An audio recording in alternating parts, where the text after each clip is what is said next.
قل يا عبادي الذين أسرفوا على أنفسهم لا تقنطوا من رحمة الله إن الله يغفر الذنوب جميعا صدق الله مولانا العظيم.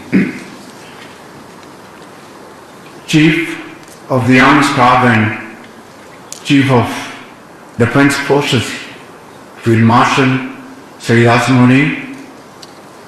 Commandant, Command and Staff, College, Major General Naseem, Honorable faculty members, participants of Staff Course 2025-26, officers from friendly and brotherly countries, ladies and gentlemen, Assalamu alaikum, and a very good morning. It is my profound honor and a pleasure to be here amongst the brave sons and daughters of Pakistan. In fact, the vanguard of our defense and the custodians of our sovereignty at this prestigious Command Staff College, Quetta. I also extend a special welcome to our guest officers from brotherly and friendly countries. Dear officers, it was here at this very institution that our father of the nation, Qa'id E'azam محمد reminded the officers of Pakistan's armed forces. You, along with other forces of Pakistan, are the custodians of the life, property and honor of the people of Pakistan. The defense forces are the most vital of all Pakistan services, and correspondingly a very heavy responsibility lies on your strong and young shoulders. Dear officers, 1 year ago, Pakistan was confronted by Indian aggression. The enemy falsely perceived itself to be much stronger than us. They lured our genuine and sincere offer of dialogue to resolve differences and remove misunderstanding. Instead, they chose the path of provocation, violence and aggression. India did not recognize that Pakistan's peace offer was never its weakness. It was actually our strength. The mastery of our flying falcons over the skies and the supremacy and deadly accuracy of our Fateh missiles ensured that the enemy was taught an unforgettable lesson. On the diplomatic front also, Pakistan's narrative was fully vindicated, whereas that of our enemy was debunked and dismissed completely. India's false allegations fell flat in the face of Pakistan's measured and mature response that relied solely on the truth alone. Dear friends, I salute the military leadership of Pakistan under the vision and command of the Chief of the Armed Staff and Chief of the Defense Forces, Field Marshal E'azam. Henceforth, no enemy of Pakistan, inshallah, will dare to turn their nefarious eye towards us. Ladies and gentlemen, our counter-terrorism campaign has continued over the past 2 decades.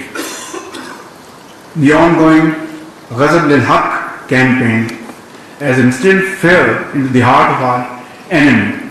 It is our firm resolve that we will not rest until we eradicate the menace from the face of Pakistan, inshallah. My dear officers, more than 2 months ago, the conflict that engulfed the brotherly country of Iran plunged the entire region into deep uncertainty and economic vulnerability. In this hour of trial and tribulation, Pakistan, with the support from its friends and partners stepped forward to urge both sides to pursue peace through dialogue. As a result of our sincere diplomatic efforts, on 8th April, the United States and Iran announced a ceasefire at our request. I must commend President Trump's bold leadership and my dear brother President Masood Pezeshkian for responding to our earnest request. The historic Islamabad talks took place on 11th April, with the first direct high-level talks between both these countries in the last 47 years.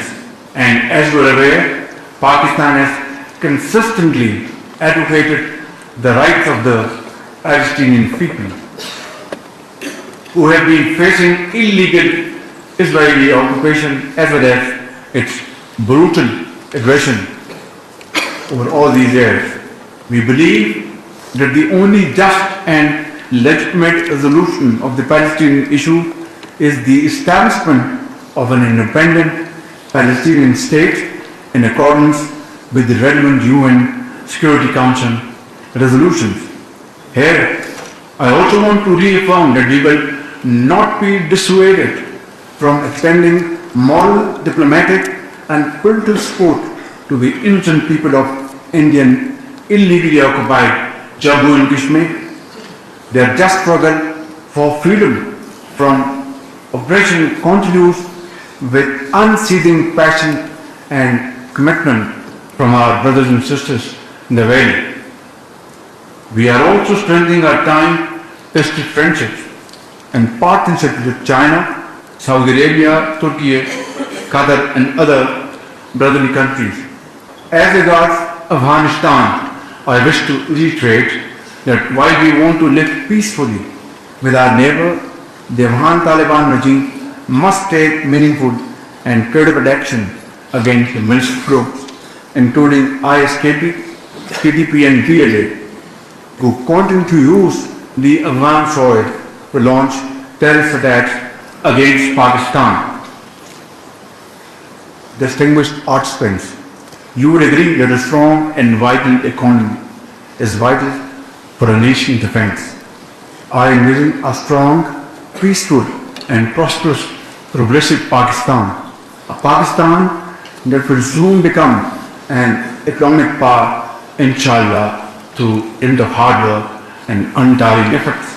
We aspire to become an economy driven by exports, innovative industry, technology and private enterprise. Dear participants, I would like to mention here that we are building institutions that are transparent, merit-based and capable of serving the people with integrity and efficiency. Dear officers, you represent one of the world's finest military. I am grateful to your families whose sacrifice and support lends you, all of you, even greater strength and resilience.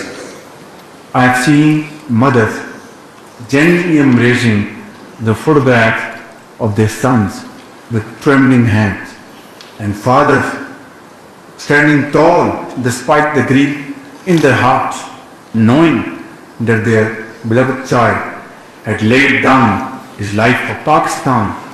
The entire nation is never grateful to the widows whose husbands will never return, and to those orphans whose fathers have left them for an eternal abode.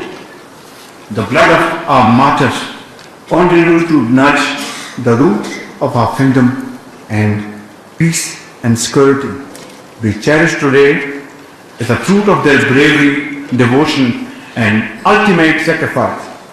It is this fearless spirit that inspires our armed forces to attain excellence in all spheres. Dear friends, let me assure you, the government and above all the people of Pakistan will always stand behind you.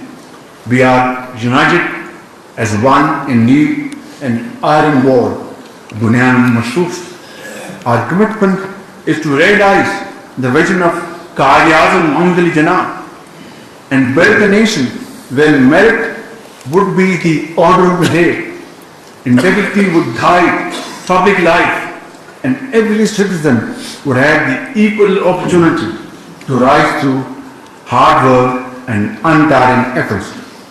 Before I conclude, I wish to pay tribute to this great alma mater and its distinguished faculty for their very valuable contribution in shaping the future leadership of our armed forces and inculcating in them the finest professional training traditions. I remain confident that with an abiding faith in Allah Almighty, trust in our people's resilience, Pakistan will rise to become the great nation envisioned by our founding fathers. Thank you very much, Pakistan.